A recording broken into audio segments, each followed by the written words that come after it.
Tu n'auras pas de retraite. Arrête de te voiler la face. Bienvenue dans cette nouvelle vidéo. Aujourd'hui, on va voir pourquoi tu n'auras pas de retraite si tu travailles en France et si tu comptes sur le système de répartition de retraite français. Parce que on va voir que ce système il est voué à l'échec et que les différentes politiques entamées par le gouvernement, c'est juste pour sauver entre guillemets les meubles, mais ça va pas t'aider à résoudre le problème et avoir une retraite décente.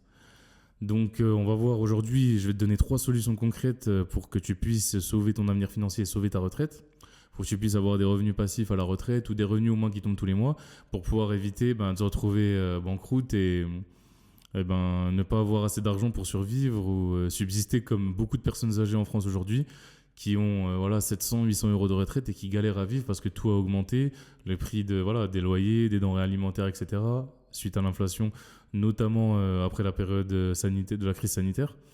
Donc on va voir pourquoi tu vas devoir prendre ton avenir financier en main et ça même si tu as 20 ans, 25 ans, 30 ans, c'est dès maintenant qu'il faut entamer ton avenir financier, la reprise en main de ton avenir financier parce que tu as beaucoup de temps devant toi et donc ce levier-là, il faut que tu l'utilises à bon escient pour pouvoir investir dans des actifs qui vont te rapporter plus tard dans le futur et donc ça va t'aider à construire un patrimoine immobilier, boursier, un business qui va pouvoir t'aider à survivre à la retraite et ne pas être en galère comme beaucoup de personnes âgées malheureusement aujourd'hui parce que le système est à bout de souffle.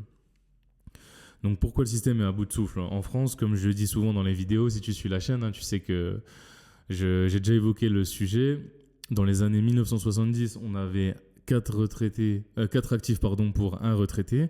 Donc il y avait 4 personnes qui finançaient un retraité, tout se passait bien, les cotisations étaient assez conséquentes pour pouvoir cotiser, reverser aux retraités et qu'ils aient une retraite décente et qu'ils puissent vivre décemment de leur retraite. Mais maintenant, en 2025, c'est 1,7 actifs qui travaillent pour financer la retraite d'un retraité. Donc on voit bien que ça a été divisé par plus de 2. Donc on voit bien que le système à terme ne va pas tenir parce que le business model ne fonctionne tout simplement pas, quoi. Si vous avez 2 fois moins de personnes qui payent, forcément à la fin ça va s'écrouler. Quand on ne sait pas, on sait déjà que le gouvernement est au courant parce qu'il met en place des mesurettes pour fixer tout ça, pour réparer tout ça. Mais on ne sait pas à quelle sauce on va être mangé, surtout notre génération. Moi, je suis né en 95.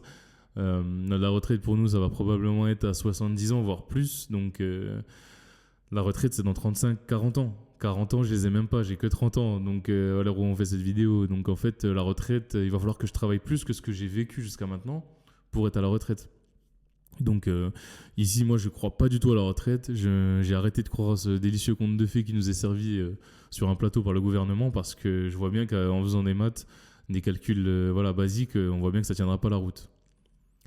Donc c'est pour ça que je t'invite à suivre cette vidéo parce qu'à la fin, tu vas avoir un plan d'action concret tu vas avoir un e-book gratuit offert pour investir sur l'immobilier que tu vas pouvoir télécharger en description. Tu mets ton mail, tu vas pouvoir obtenir ton e-book gratuit pour te former à l'immobilier de quelques pages et ça va vraiment être une bonne base pour toi pour pouvoir t'aider à investir dans l'immobilier et avoir des revenus qui tombent tous les mois. Voilà. Donc tu vas également pouvoir avoir un deuxième lien pour rejoindre notre serveur Discord, pour rejoindre la communauté des investisseurs qui se bougent, qui font quelque chose pour leur patrimoine et qui ne subissent pas et qui ne comptent pas sur un gouvernement qui n'en a que faire de nos désirs ou de nos inquiétudes. Donc télécharge, tu peux également cliquer sur le lien en description pour rejoindre notre Discord et tu mets juste ton mail, tu peux rejoindre notre Discord et dedans tu vas pouvoir avoir des infos si tu veux être frontalier au Luxembourg, investir en immobilier, investir en bourse, etc. La communauté est super soudée, il y a de beaux échanges sur le serveur donc n'hésite pas. Alors, comme je vous l'ai dit, on a 1,7 actifs qui payent maintenant pour un retraité donc on voit bien que le système ne va pas tenir le coup. Même s'il y a de l'argent dans les caisses de retraite, on ne sait pas combien de temps ça va durer. Donc le levier du gouvernement, c'est d'augmenter l'âge de départ à la retraite pour avoir plus de cotisations. Voilà. Le deuxième levier, c'est de baisser les cotisations, de baisser les cotisations aux retraités. Donc ils ont déjà commencé à faire ou ils ont pour projet de le faire. Donc le gouvernement, on voit bien qu'il il table sur tous ces ensembles de leviers-là. Et en gros, ça va pas aller dans le bon sens pour nous parce que soit on va travailler plus longtemps, soit on va avoir une retraite moins élevée, ou soit les deux.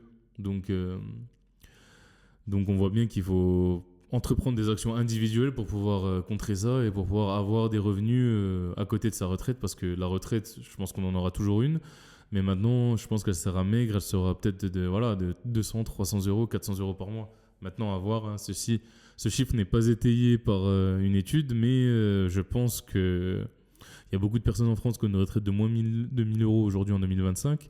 Je pense qu'en 2050, la retraite elle sera divisée par deux, voire on n'aura pas de retraite. Donc c'est maintenant qu'il faut mettre des choses en place pour contrer ça. Et pour ça, je vais parler numéro un du business en ligne ou du business de manière générale. Donc tu vas pouvoir créer ton entreprise et pouvoir y vendre un produit ou un service. Donc voilà, tu vas avoir un produit que tu vas vendre, ça peut être un produit physique, donc je sais pas moi, ça peut être un parfum, voilà, des vêtements, des chaussures, voilà, un micro par exemple comme celui-ci. Donc tu vas vendre ce produit dans une boutique que tu vas avoir en physique par exemple ou en digital. Tu vas vendre ce produit, tu vas essayer d'acheter cet objet moins cher que ce qu'il t'a coûté, d'acheter cet objet pas cher pour le revendre plus cher que ce qu'il t'a coûté. Et voilà, il faut que tu arrives à te sortir une marge par rapport à ça. Et donc, pour ça, tu vas calculer ta rentabilité, le coût de ton produit, le coût de tes salariés, ton local, l'électricité, les impôts, etc. Et à la fin, il faut qu'il te reste une marge pour pouvoir survivre avec ça. Donc ça, tu peux le lancer à côté de ton travail salarié si tu peux. Un business physique à côté d'un travail salarié, on sait que c'est compliqué. C'est quasiment impossible. Si tu arrives à recruter des gens pour le faire, tu peux le faire. Ou sinon, tu peux créer un business en ligne, ce que je prône plus. Donc en général, parce que tu peux tout gérer depuis ton ordinateur, depuis ton téléphone, et c'est beaucoup plus facile à lancer. Donc là, tu vas vendre un produit physique, donc voilà, un micro par exemple, que tu vas le mettre en place, tu vas mettre en place un marketing sur un site web, tu vas vanter les mérites de ton produit, les bénéfices qu'il peut apporter à ton client, etc. Tu vas essayer de le vendre, donc tu vas encaisser du chiffre d'affaires, ça va te faire une marge, etc. Ça met du temps à lancer, mais les revenus, ils sont infinis, vu que c'est un business en ligne. Les revenus sont infinis, tu peux vendre autant de micros que tu vas être capable d'acheter. Donc tu peux en revendre potentiellement à l'infini. La limite, ça va être ton fournisseur. Moi, ce que je préfère dans le business en ligne, c'est de vendre un produit digital. Parce qu'un produit digital, donc tu vas tu vas choisir un domaine, par exemple l'investissement en bourse. Tu vas compiler toutes les connaissances que tu as, toute l'expérience que tu as dans des vidéos, dans une formation, dans du texte, des vidéos, des podcasts, des bandes son. Tu vas tout regrouper au même endroit avec un plan d'action clair à suivre pour ton client. Tu vas vendre cette solution et tu vas la vendre, je sais pas moi, entre 100 et 2000 euros par exemple, je dis n'importe quoi. Et vu que cette solution elle est digitalisée, tes vidéos, tu vas pouvoir les vendre autant de fois que tu veux. Donc tu vas pouvoir les vendre à une personne, 10 personnes, 100 personnes, 10 000 personnes. Ça va être le même travail pour toi. Et donc pareil, tu vas pouvoir investir très peu, gagner de l'argent en vendant tes formations, en vendant ta propriété intellectuelle, tes connaissances, ton plan d'action, ta méthode, un accompagnement en plus de ça avec un coaching. Et donc tu vas pouvoir marger tous les mois là-dessus et ça va te faire un revenu à côté de ton revenu salarié pour te sécuriser. Parce que si tu es salarié, tu as un seul revenu qui tombe tous les mois.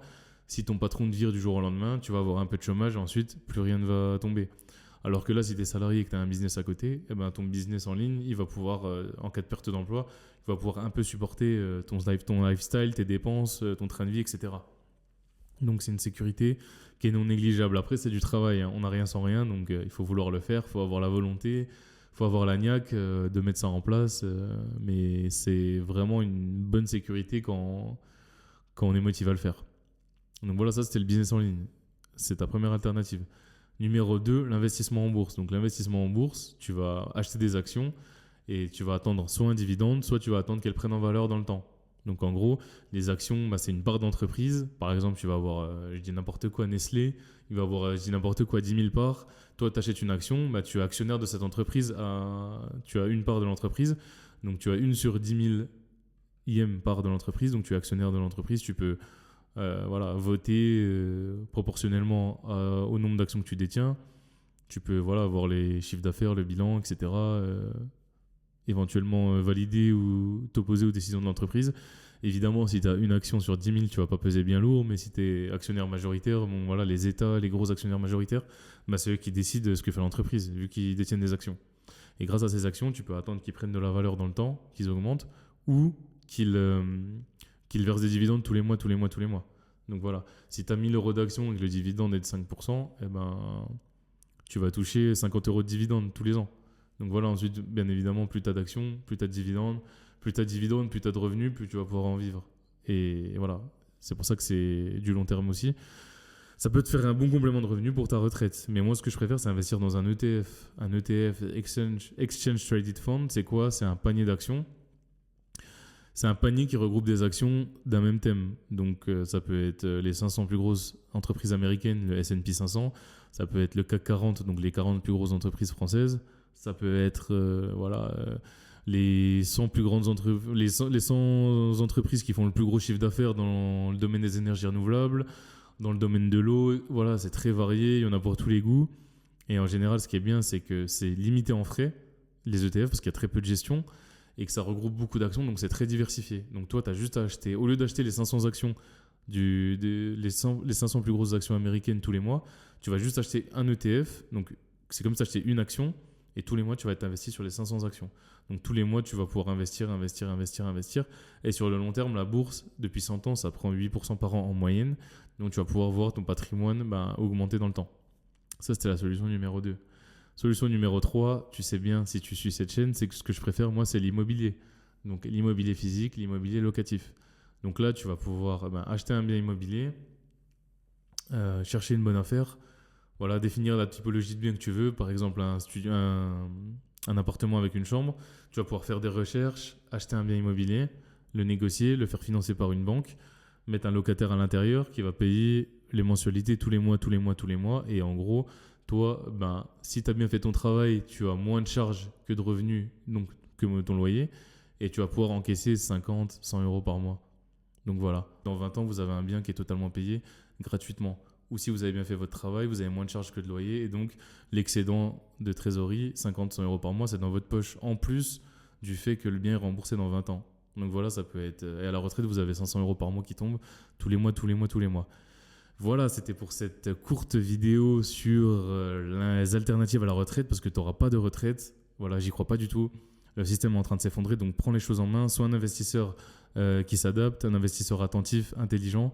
Va faire des visites, essaye d'acheter un bien immobilier, regarde l'investissement en bourse si ça t'intéresse, crée un business en ligne à côté, mais en tout cas, essaie d'entreprendre quelque chose pour pouvoir sécuriser ta retraite. N'hésite pas à télécharger ton e-book gratuit sur l'immobilier en description, et je te souhaite plein de bons investissements, et je te dis à bientôt pour la prochaine vidéo. Ciao, ciao.